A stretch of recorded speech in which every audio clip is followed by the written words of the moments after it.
राज विभाग पंचायती राज की योजनाओं के लिए लगभग 32,090 करोड़ रुपए की व्यवस्था प्रस्तावित है, जो वर्ष 2025-2026 की तुलना में 67% अधिक है।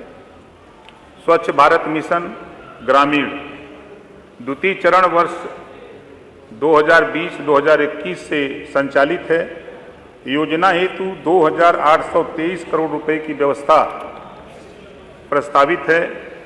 प्रदेश में ग्राम पंचायत एवं वार्ड स्तर पर डिजिटल लाइब्रेरी की स्थापना हेतु वित्तीय वर्ष 2026-27 में 454 करोड़ रुपए की व्यवस्था बजट में प्रस्तावित है। ग्रामीण स्टेडियम एवं ओपन जिम के निर्माण हेतु 130 करोड़ रुपए की व्यवस्था प्रस्तावित। ग्राम पंचायतों में 1000 बहुउद्देशीय पंचायत भवनों का निर्माण कराए जाने हेतु वित्तीय वर्ष 2026-27 में लगभग 57 करोड़ रुपए की व्यवस्था प्रस्तावित है। प्रदेश की प्रत्येक विधानसभा के ग्रामीण क्षेत्रों में पंचायत उत्सव भवन / बारात घर का निर्माण योजना अंतर्गत 100 करोड़ रुपए की व्यवस्था प्रस्तावित है। पिछड़ा वर्ग कल्याण की योजनाओं के लिए 3,402 करोड़ रुपए की व्यवस्था प्रस्तावित है, जो वर्ष 2025-26 के मुकाबले 9% अधिक है। पूर्व दसम एवं दसमोत्तर छात्रवृत्ति योजना हेतु 3,060 करोड़ 50 लाख रुपए की व्यवस्था प्रस्तावित है। अन्य पिछड़ा वर्ग के निर्धन व्यक्तियों की पुत्रियों की शादी अनुदान योजना हेतु 210 करोड़ रुपए की व्यवस्था बजट में प्रस्तावित है। पिछड़े वर्ग के छात्र छात्राओं हेतु छात्रावास निर्माण योजना अंतर्गत 20 करोड़ रुपए की व्यवस्था प्रस्तावित है। दिव्यांग पेंशन योजना अंतर्गत लगभग 11 लाख से अधिक दिव्यांगजन को 1,000 रुपये प्रति माह की दर से धनराशि दी जाती रही है।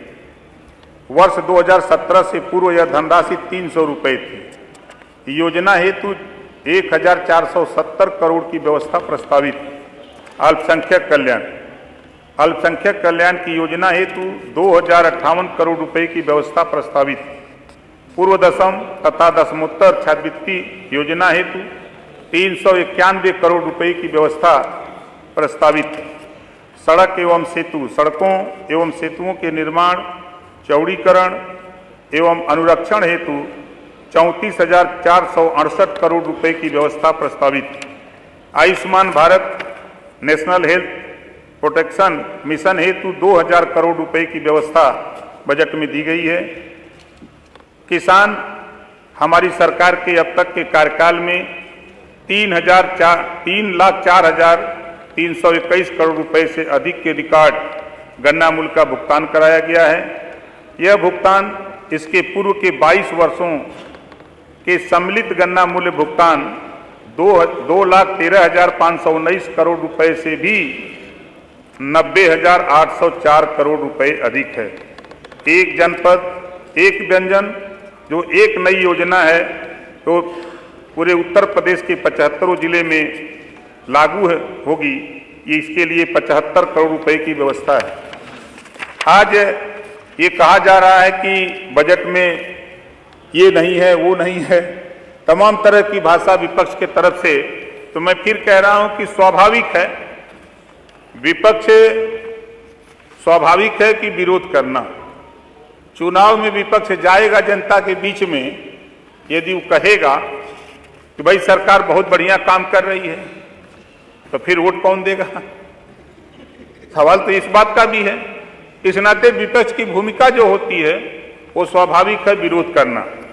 जो बजट पेश है ये प्रदेश के सर्वांगीण विकास के लिए, और हम तो कह रहे हैं कि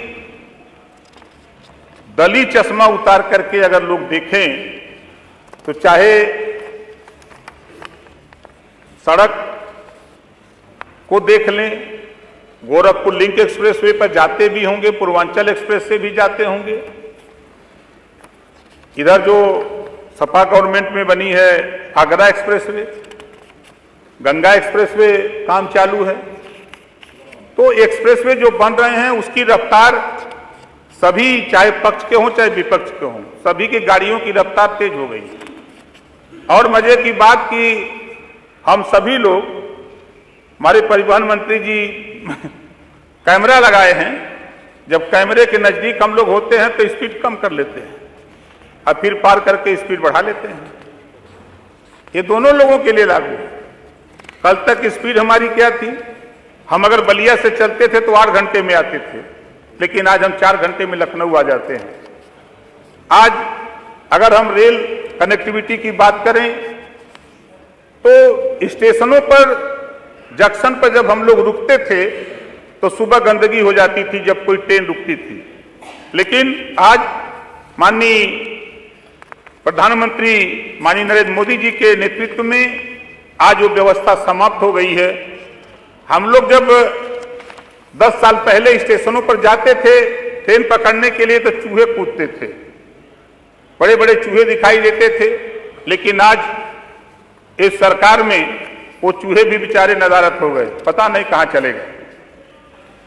तो जो चश्मा देखने का, नजरिया देखने का है, उसमें अगर बदलाव ले आएंगे।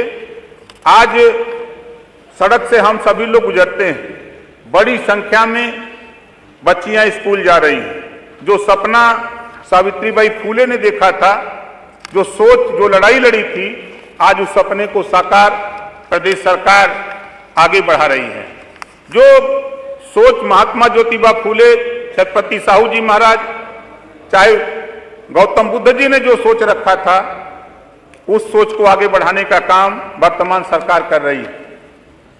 जो बजट है ये पूरे प्रदेश के 25 करोड़ आबादी को ध्यान में रखकर 25 करोड़ आबादी के विकास के लिए, शिक्षा, स्वास्थ्य, रोजगार को ध्यान में रख करके किसानों को, छात्रों को, नौजवानों को, सबको ध्यान में रख करके बजट प्रस्तुत है।